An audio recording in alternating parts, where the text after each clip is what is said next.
Hey, what's up, everybody? It's Kyle Jones with Jones Sport Fishing. Hey, we're gonna start doing some weekly Clearwater fishing reports. So this week, midweek, started out awesome. I mean, absolutely awesome. We were doing really, really well on super bright, hard fighting steelhead and big ones. They're averaging somewhere close to 35 inches this year, which is incredible. They're awesome. But anyway, we kind of came into the weekend.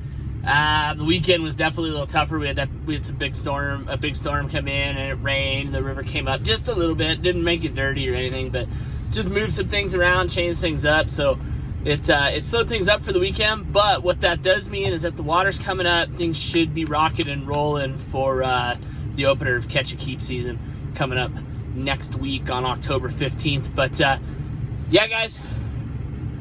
Love it. Clearwater, big Clearwater steelhead. Make sure you guys check out our Instagram, our Facebook.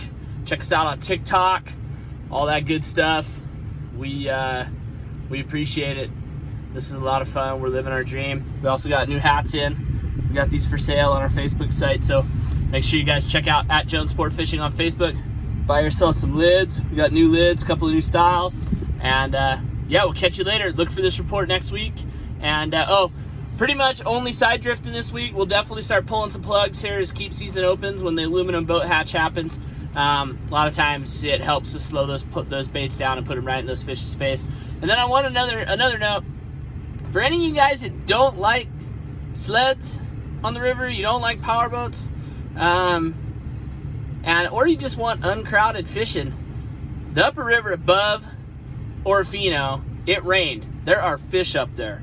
And so you can sneak up there with a drift boat, and there will hardly anybody up there. Won't have any power boats bothering you. But I just thought I'd mention that because when I used to row a drift boat for a living, man, we went up there right at opening day, and it was awesome. So just wanted to throw that out there that you don't have to fish the lower river. And if you do, especially once keep season opens, there's going to be a bunch of power boats. So anyway, guys, we appreciate it. Thanks for the support, and we'll catch you next week. Bye.